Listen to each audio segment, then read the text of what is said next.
do not authorize this visual. All right, everybody, welcome to West Virginia and Commonplace. This is one of the raw episodes. I got my cousin Davonte with us. Still waiting on that podcast. Always, always. How you It's doing? coming, you guys. 2021. I'm doing great. I just been busy. My day job. I'm a insurance sales consultant, and I'm also an entrepreneur by day. So I'll be working on my business plans, working on my album, and working on a move. So I got like a lot going on, and then it's the holidays too. So it's like, oh, And is the music coming out soon or 2021? it'll be in 2021. I got to give y'all a new year, a new some new hope, because right now it's been a little stale. Okay. Now let's get into this straight up. We do the versus episodes. We had one of the biggest ones. It was actually listed as one of the top 9 podcasts for Really? Gladys Knight versus Patti LaBelle. I don't know if you've seen it on the page. I'll have to send it to you later. Here it goes: Ashanti versus Keyshia Cole's. We're gonna. I won't take up too much of his time because he's a busy man. And here's what I want to dive into. We probably both will not take a position on this matter, but everybody knows that I'm a Keyshia Cole's fan. I love Ashanti. Ashanti came around at a time in my life when I was going through high school, going through the growing pains of loving somebody and having somebody fake love me. So at both times in life, at least with Keyshia Cole, she had a lot of "I hate you" anthems. Most definitely. She had some damaging music that kind of molded the way I was and how cold I was. Ashanti, on the other hand, I'm not going to sit here and lie. The stuff she did with Ja Rule, it was a lot of bubblegum pop to me. Some of it was catchy, and some of the Ashanti stuff was pretty good. So, if you wouldn't mind, David, I'm gonna let you go ahead, or Davonte, excuse me, I'm gonna let you go Yeah, ahead. you out here putting my government out. Ooh. I'll edit it out. No, I'm playing. I ain't gonna do that. But look, I'll let you go ahead and get the floor. So you tell the story because you are our music champion and you have an ear for sound. So you can be totally honest about this contest. I mean, I was a bit taken aback because I just didn't think. You never know what they're going to choose as far as the people that they put together. I mean, to be quite honest, um, Gladys Knight and Patti LaBelle was a shock, but they are from a similar era. They are one of the, you know, OG living legends. So this is a little, that made sense. Now the Keyshia Cole and Ashanti, I was a little on the fence about it, and then Ashanti said she wanted to do it, but Keyshia originally had no plans on doing it. I mean, it's almost kind of similar to the Brandy and Monica situation. It was like one wanted to do it, the other one was avoiding it, and it's a little strange because, from my sources, I have not heard over the years that Keyshia and Ashanti have had any bad blood or bad dealings. Because one thing I will say about Ashanti, Ashanti is in her own world. She's collecting the bag. She's always collecting the bag. Like, she'll be a part of something, and it won't be till afterwards. You might see something on YouTube or Instagram, or you know, she may get like some type of television spot where it's like a commercial for it. You won't know till after it's done. You like, oh snap, Ashanti been working. And I think that's those early 2000s artists, you don't really see as much of them. So when you do see them, it's like, oh, you still out here working, and it's great. But with Keyshia, you know, I'm just gonna say this: in her past, she's thrown shots at a few artists, and they've not had as good of a relationship as her and Ashanti has had. So I'm just Okay. gonna say that. And my thing here with Keyshia Cole, she went the reality TV way about things, and Ashanti, Right. she went the movie way. So that's a different way. Now let me just dive right into this from the get go. I'm going with Keyshia Cole on the way it is. That album right there. And this time, I done a little research and stuff. She had Polo de Don, which he was for the younger listeners. Polo de Don was at some point the intricate producer to get on your track. Him and Sean Garrett, Kanye West, Yes. Carrie Brothers, along with Alicia Keys as Crucial Keys, John Okay. Legend, These were people that produced and wrote on her first album. Now, let's go through the singles real quick. I Changed My Mind. Kanye West assisted. And at that time, Kanye was probably considered the best rapper at that time, or producer. So that kind of sparked her momentum, you know. Yeah, that was like her first single. Yeah, that was that lead single. That was her first big single that everybody recognizes her for. And then following up with that, I Should Have Cheated. And then the album's best performing song, Love.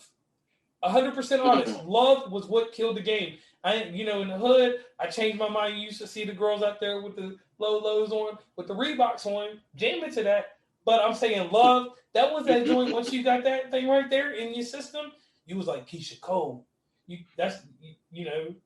People was actually trying to make comparisons, not vocally. Because one thing I will say about both artists, and I'm going to agree with you on, their music was always tailored to the production that went with the music. Right. And that's a nice way of saying it on my part. Now. Oh, okay. Yeah, nice way of saying it on my part. In the words of Aretha Franklin, no comment about that. Right. No comment on that one. But great gowns. but we'll say off that lead album, 4 good singles. Outside of that, I ain't saying nothing else on that album. Now, let's move over here to Ashanti real quick. Ashanti, she was part of one of the bigger brands at that time also. A massive brand. A massive brand. And gangster rap. I mean, the kids loved it. I mean, they still kind of love it to this day. Well, nowadays it ain't really gangster rap. It's more of like depression rap, but we're not gonna go there. That's another podcast, y'all. All right. So let's see. Like she had great people helping her on the album. Like her track "Foolish," "Foolish," and the remix "Unfoolish." With the way that she was going, her production wasn't even that big. It was Irv Gotti, Chink Santana, and and a few other people. Her first album, earned her 3 Grammy nominations. Exactly. Oh, she worked with 7 Aurelius. Yeah, big time at that time. Yeah, I mean, that first one, she set records though. Like, she was one of the first African American females of the 2000s to have like consecutive number ones like that. I mean, between Foolish, Happy, and Baby. And the reason why I remember Baby is because I was 12 years old when it came out. Right. It came out the day after my birthday. August 17th. All I keep hearing was baby, baby, baby, baby, baby. And that's all you heard. And I was just like, how does this woman make songs off of just like one title, like Foolish, Happy, but she makes them a consistent thing. Now, one thing don't forget the remix. Unfoolish remix was so ridiculous. Yes, with Biggie. Yes, that was. How do you get blessed with a verse from one of our great rappers of the 90s? Yeah, and you know what? For a New Yorker, I know it was like a big deal. Like, she's a suburban girl, so when the hood rocking. I mean, the hood was already behind her because of Murder Inc. But now it's like, what? Like, y'all are really, really, really, really rocking with me, Right. So, and that's just the thing. Crazy. And then let's give success here. This Verzuz is not going to be based on how many records you sold, because if it was all based on how many records you sold, Ashanti's first album would kill anything that Keyshia Cole did. I mean, it peaked the top of the U.S. Billboard Hot 100 when it came out. I mean, right, and let's be 100% honest. We know that album went triple platinum. I'm gonna be quite honest with you. So they said by December 17th to 22. I said 22. We in the 2020. See, that's how y'all know, kids. I'm getting old. December 17th of 2002 was certified triple platinum by the RIAA. And kids, that's the Recording Industry Association of Music. So they have all of your certifications. So, it stayed atop the charts for 55 weeks. 55 weeks. In its first week of sale, it was gold. They sold 503,000 copies. All Like right, that's and let's dive into something else here. Let's go into her second album, Chapter 2. Rock With You, Rain On Me, Break Up yes. to Make Up. Now, here's one detail I want to give. Like, once again, we're not going for the actual sales, because if it was sales, like I said, her first 2 albums kill anything Keyshia Cole has done. That second album went platinum. I mean, let me just say this: it didn't hurt either that Mariah allowed her to open up for her on North American leg of the Charm Bracelet World Tour. I mean, come Yeah, on, Mariah let you do that. So come on now, she got some heavy hitters, working for. I mean, Ja Rule is blowing up the rap game, and then I hate to bring up the infamous beef, but him, between Murder Inc., G Unit, and all that, that fueled record sales on both sides. So if people will say that didn't help push everyone, I feel like honestly on Murder Inc., it's Ja and Ashanti's world. I mean, it was like the Romeo and Juliet, but like brother and sister, literally, or Bonnie and Clyde, and it just worked. I mean, yeah, it did its thing. Now, here's another thing that I'm gonna go into. Like, we'll go back into Keyshia Cole, but let's go to Concrete Rose for a second. oh, Concrete Rose, and this is one thing I'm gonna say, and we're gonna go for these platinum plaques once again. It still was certified platinum. Concrete Rose. Okay, I feel like all right. That was the part where her popularity streak it was in turmoil because after that, of course, the declaration. I feel like that was the time where she was like, "Okay, I left Murder Inc. I left that situation, but I'm declaring that I'm still here. Like I'm not crushed." But you got to understand with Concrete Rose, the label was going under. Yeah, She tried her best effort to fulfill her last, contractual album with them. Like, and that's one thing we'll dive into on this. Those sales can be contributed to being low to 50 Cent at that time, because 50 Cent killed Ja Rule's career. At this time, yeah, Ja Rule he disappeared. He tried to clap back, and nobody was listening. it misfired. Yeah, it did. I mean, and it's sad because I mean, on her album, she had appearances from T.I., Ja Rule, and Lloyd, and the same thing because she struck the iron hot with the Ashanti album and Chapter 2. She was collaborating with Irv Gotti, Chink Santana, Seven Aurelia. So if you keep that same exact formula and the label is starting to go under, I could only imagine how you feel in recording the album. As an artist, your team is not pushing and supporting you as much. And at one point, you was the topic of conversation because you were hitting those records. And now it's just like we're folding, but you still have to record this album. We need this from you. Answer no. You are not going nowhere until this album is done. That got to be hard. Right. That's like crazy. And that was her fourth album, actually. Yeah, fourth album. And then let's jump into this one, The Declaration. Declaration was the one where she was officially leaving the Inc. after this was her last full album with Irv Gotti. The thing about that album, it had a banger on it. I don't remember Hey Baby After the Club, but I do remember The Way That I Love You, 2008. Man, every girl was in the bathtub going crazy, and the way that I love you. And then she had the relationship with Nelly at the time, Body on Me. Yo, Good. No, that was So he was on Good, and Akon was on Body on Me. My bad. Clarification.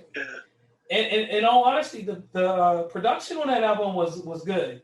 Jermaine Dupri. You had Mario Winans, Rodney Jerkins. She even got a Diane Warren track. When you get Diane Warren, I mean, how else can you lose? I guess you feel in your mind. I got Diane Warren. You got Dark Child, Jermaine Dupri. I mean, come on now, like. And the success of that album is duly not noted. It didn't flop, but it didn't do what it should do. I mean, it's crazy because Entertainment Weekly gave it a C+, so I mean, it wasn't all the way bad, but it's just to me,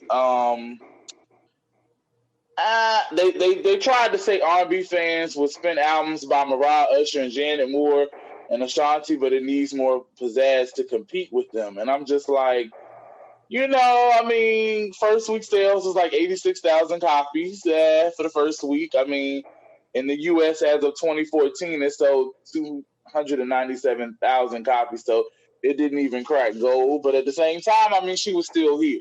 She was still. And the thing about Ashanti's relevancy, and we won't dive too much into it, but she had a nice TV and movie career going on. Oh my gosh! I mean, we can't, because this is just merely about the Verzuz battle. It's about actually what they put together, music-wise. So let me skip back over to Keyshia Cole real quick. All right. The only reason I want to dab on Keyshia Cole for a second is because, like you said, this thing is obviously not going to be based on movies and performance and all that. Yeah. Because the thing is, her first album, it did good. And nobody will ever take anything away from her. But with her, she truly didn't blossom until her second album, Just Like You. Man, I had that Just Like You album. I mean, The Way It Is was a good album. But that Just Like You, that you need to get if he don't wanna love you the right way, he ain't gonna. Like, that's all. Missy Elliott and Lil Kim on the I'm dancing right now for some reason. I hear the music and it's not playing. And when that verse come on, here's a little lesson, Lil Kim, don't stress him. Kick him all straight to the curb like Beckham. And since you didn't put my whole government out there, David, we like David Beckham. He cool over here in my Mariah voice. We know him. So, all right, so look, let me do this real quick on the production end. Brian Michael Cox, Missy Elliott, Rodney Jerkins, Pete Rock, of all people, Scott freaking Storch, Mario Winans. Ooh. And I could go on the runners. I could go on even further. I mean, she had Ron Fair on her side, too, because that was like, Yeah. He was amazing. Like, yeah, Ron Fair even worked with Christina Aguilera, so you already know Ron Fair ain't about them games. I mean, he produced the Pussycat Dolls. I mean, so it's freaking Ron Fair. Yeah, it's Ron Fair. but here's the thing, and this one still sits on my playlist. I remember sits on my playlist. Should Have Let You Go was the other jam too, because that was Ooh, that was it. Ooh, shit, Should Have Let You Go. But let me tell you though, that sent from heaven, and you can wait your whole life trying to figure what it is and where you've been. And that probably ain't all the words, y'all, but that's what y'all gonna get right now. But that's Keysh. That's Keysh. That heavens, and what's crazy? Because when I hear some of her songs on this album, I get an early Kate Michelle feel. Like, and I know this is about Ashanti and Keyshia, but her and Kate Michelle have some eerily similar vibes. They even look similar to an extent. Yeah, just a little bit. But one thing I want to get off this album, that the commercial song, she had all that, but she had a commercial hit with Last Night. Even though it was on Diddy's album, it was also on hers. Last Night gave her a commercial success, in everybody's household. Keyshia Cole, who Keyshia? She's with Puff Daddy or Diddy, whatever you want to call him, because he's a household name. So Last Night kind of put her in a certain realm that I thought would lead to more and more success. And frankly, to be honest, she attained a certain level. So let's move on to A Different Me. Okay. All right, A Different Me, I'm going to tell you, it was not one that sat too good with me. It had the same deal with production. She had good production on it. We don't have to go into everybody. But Poke and Tone is the one I'm going to talk about because that's 90s, And the thing is that she had that little rapper on there, Amani or whatever her name was. And if I said it wrong, curse. And I think she was on the last album. She was on Should Let You Go. Yeah, Amina. Amina. That was her childhood friend, though, which I respected. I see what you. She was kind of dope, but we didn't. It didn't matriculate anything. It didn't matriculate. And this album had good cuts because now she got her nod, which I kind of think is a little funny. She got Tupac on the song. So She Tupac's got two. Oh my god, yeah, she got Tupac. Like what? So her and Ashanti both had post Anthemous collaborations. Like they all right. gone, but you got the family's blessing. So that's awesome. All right, so that's cool there. And the Nas and Monica feature, Okay, so trust. Let's get into that real quick. let's talk about it. It was Keisha's song. Monica didn't necessarily try to sing over Keisha, but she's a legend, Right. just like her and Brandy. It's like I feel like her and Brandy, it was easier to do the boys' mind because they were on the same level when it came to, how to sustain the song. They came from the era, whereas her and Keisha did her best, but it just seems like with Monica's style and her note choosing, she took the song over. And like when people discuss that song, they never say, "Oh, Keyshia Cole song, Trust You Mean Monica and Keyshia Cole." That's what people say, and it's kind of like a backhanded insult. It's kind of shady, but I mean, low key, Monica said, "Listen, if you gonna give me the piece of bread, I'm gonna eat." And Keisha just nibbled on it. So there you have it. All right. All right, so now we're gonna jump into Calling All Hearts. Now we'll say this: Keyshia Cole had a lengthier career, and on this one, she had one of my favorite production groups, Justice League.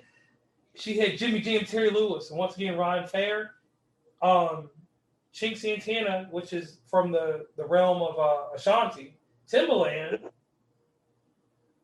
and in all honesty, it just.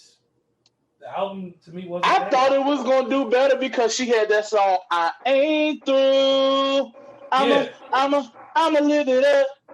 And she had Nicki Minaj on that song, and that's when Nicki Minaj was like, "All right," she was solidifying herself as that number one rap chick. That's what she was trying to do at that time, and she had already was like she was the only one at the time because everyone else was incapacitated in life, in jail, sick, or just not in the industry at the time, or making any noise. And it's crazy because Nikki is doing what she do now, and Keisha's kind of left out to. I feel like a lot of those opportunities could have been bigger.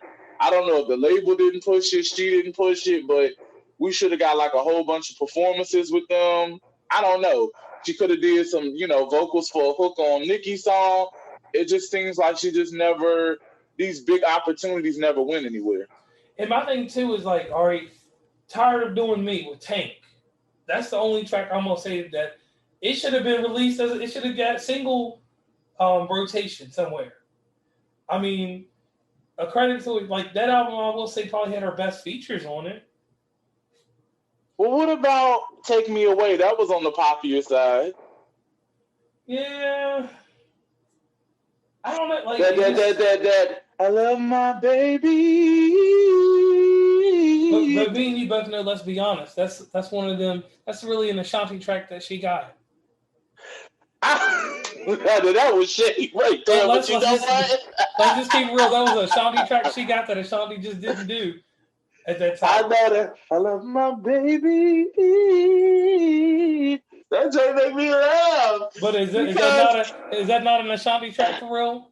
Well, can I tell you who it was produced by so we can get this out the way? It was produced by Chink Santana. But Keisha wrote on it with T. Ray Jones and Corey Marks. Like, just the shade is like, you were dead on with it. But low key, it should have been one of them songs I think could have been in like one of those summertime perfume commercials. Like, somebody got a commercial. I mean, I don't see nobody big like Armani. I mean, you could. Not Armani, but maybe something playful like, well, I ain't going to say Chanel either, but something playful. I mean, I don't know. Nautica for her or something. That was no shade, you guys, but it was all the shade. But anywho, it was a nice little record. I mean, it did dust on the charts. I mean, the highest it went, the bubbling under Hot 100 singles was number 20. I mean, its highest peak was that. Like, all right. Yeah, it didn't do Okay. too well. And then let's talk about the fall because she started falling after this.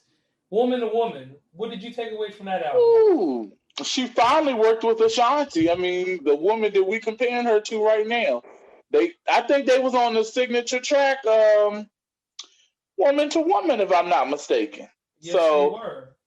trust and believe. Okay, at that time, it sounds like her and Tamar had the same producer, Takey K, whatever his name is on the Ah. track.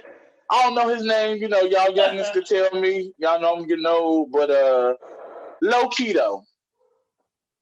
It sounded like Tamar's. I'm trying to tell you what the song was.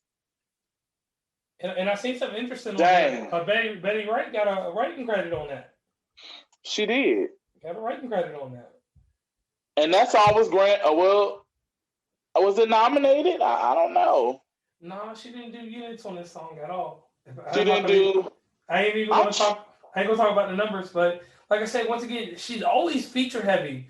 You figure a song with Lil Wayne would get your album platinum. She had a song oh with Meek Mills. man, that song was deep though. I mean, like that song was deep. Like I'm just a little shocked that, like you said, it didn't go nowhere. And especially I still. Robin Thicke at that time, he was still hot. And then she had that song, "I Choose You." That was like an R&B. You know, they played that on R&B radio. I heard that a lot. But I'm gonna tell you, this song is gonna bust in my head. When "Trust and Believe" came out, it sounds like the flip side of a Tamar song. You've heard it before too, cousin. Like you know. And then Zero was. uh And I mean, she had some production there. She had the Dream right on one of her songs. And uh, I hope one day we get Dream against Neo, hit for hit. Um, you know what? Mm. I think I just versus. I swear, if y'all do this, man, y'all gonna owe me some money because that, or we need to do a three-way battle. The first three-way battle: Sean Garrett, the Dream, and and we could just go from there, like just with Neo on there too, and see how they go back for back. Because, or would you put Polo to Don in there too? Have a four-way battle. You know what? Okay, this is what I'm gonna say about Polo the Don, and Okay. I'm gonna leave it alone. I think Polo the Don is an amazing producer. He does have a specific vibe. So when you get your One, two, three, songs, four. yeah, they're gonna sound a certain way, and they're gonna sound like you've heard them. See, there are certain producers that are formula producers. Polo the Don is a formula producer. When you hear his songs, you know it's him. That 1, 2, 3, 4, and just some of the structures.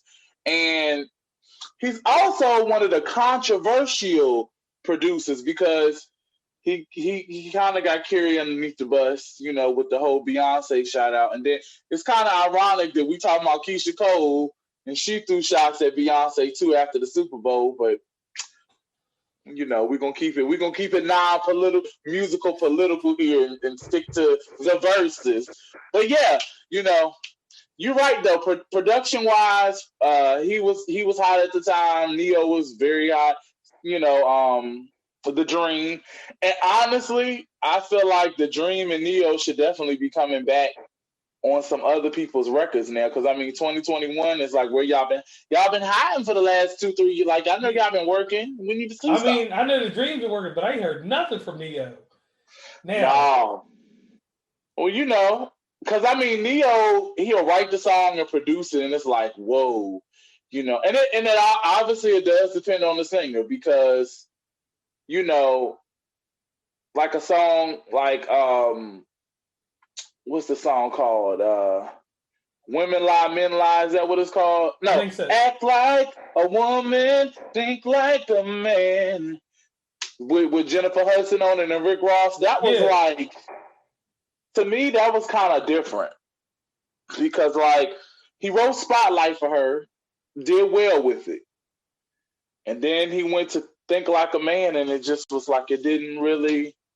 And you had Rick Ross doing his huh. That's back in the day. We huh. You know, on every Yeah, track. it was the track. Yeah, you knew it was about to be fire. No, but I don't know. It just never matriculated to anything of such. I mean, it went good with the movie, but you know, with certain voices like Jennifer Hudson, you have to be very careful on how you produce her because it's either going to be amazing, or it's gonna be lackluster, or it's just gonna be horrible. It's like,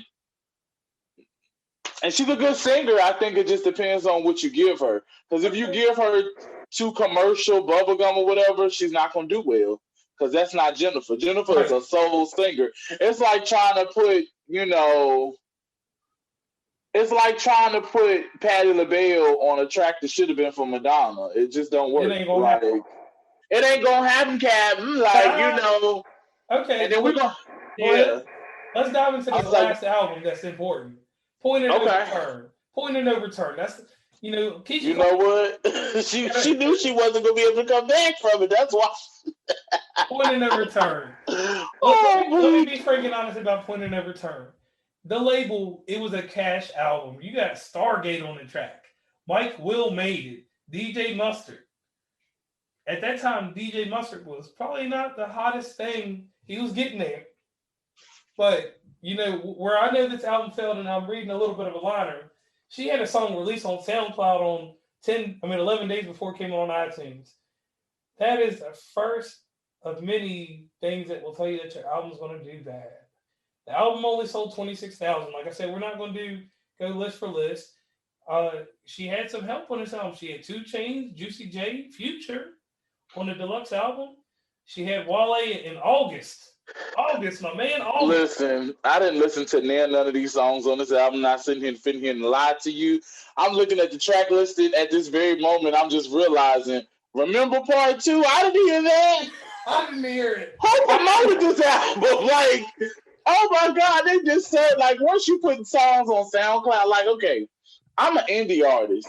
I'm upcoming. I don't have a major backing. But if you got a major label and you releasing stuff on SoundCloud, in my generation, that was called a leak. Right. That just tells me that your production and everything else, you need to push back your album or change the single or what have you. But that don't need to be on the album. Or that's a buzz single. Like, you don't. Back in my day, if your whole album get leaked on SoundCloud or somewhere, baby, you just need to re-record. Because at this time, it's done. It's a done deal. And I agree wholeheartedly with you. So I'm going to be honest with you. Ashanti's going to win this contest unless the whole lot of Thuggish, Ruggish, and Bougie comes out and they remember them hood anthems. That's the only difference in these two. Keyshia Cole got the sad hood anthems. That's the only thing that would take her over the top if they said she was going to win it. It ain't gonna be like Gucci and Jeezy, which we didn't do a podcast on because I don't. I didn't even watch. I didn't even. That was just for the culture. That was something. So I'm confused. So let's just bring that up for just a second. So who is the snow? The snowman is Jeezy, right? Yeah, that's Jeezy. But don't Gucci got something dealing with a snowman too? They had a song together called "I'm So I Say" back in the day. So I say, yeah, you remember that? And basically, because of promotional differences, Young Jeezy wanted it for his album, but Gucci Mane was like, pretty much, and I normally don't use foul language, but he was like, "Fuck that," and it started this age-long beef between them. And then they both are the godfathers of trap music with T.I. Because you have to understand, in this battle, it was originally Jeezy and T.I. And T.I. bowed out because, Gucci Mane killed Young Jeezy's partner. Young Jeezy's partner tried to steal Gucci's chain in his house, and Gucci Mane killed him.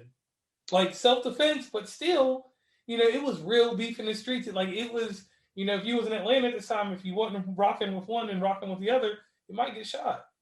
Wow. So it was really serious. And then they performed "I'm So Icy" at the end. So it was kind of like one of them 1970s musical So it was shows. almost kind of like Brandy and Monica. Like, it needed to happen because there was clearly a disconnect, a beef. This was deadly beef.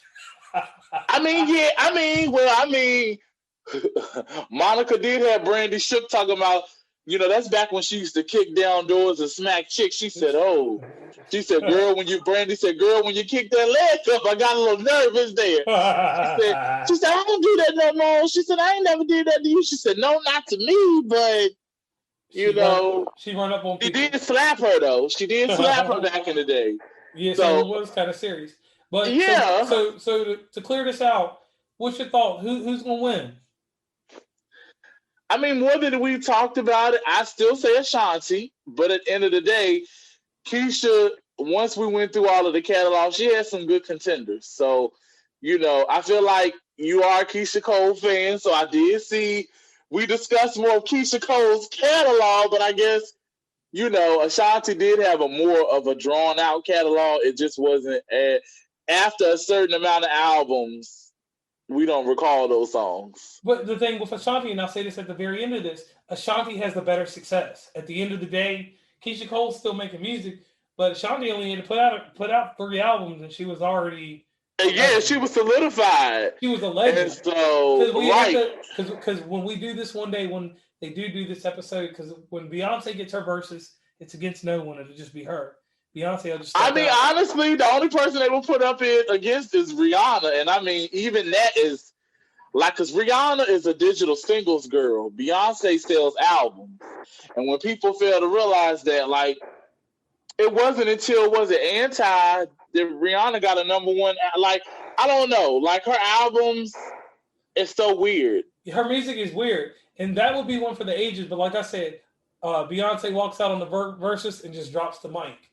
And then literally, we're going to be there for like 4 or 5 days because, the catalog is ridiculous. Her B-side would beat anyone's A-side. Right. And I mean, I know all the unreleased records except for the ones she keeps in her vault that ain't been leaked. Because, I mean, there's like all of her songs that she recorded is so many. And a couple of artists have recorded some of those unreleased songs, but it's just like, she could make a whole album out of unreleased ones that have been leaked. All right, and Davonte, once again, I want to thank you for coming on today. Because the crazy thing is, and I'm going to add this in, and I want y'all to know this. The sad thing is we ran over to 3 o'clock. I actually got another podcast I'm supposed to be doing at this moment. All right. Well, we ain't going to hold you up in the bag. Go ahead and secure that interview. All right. Thank you once again for being on West Virginia Commonplace.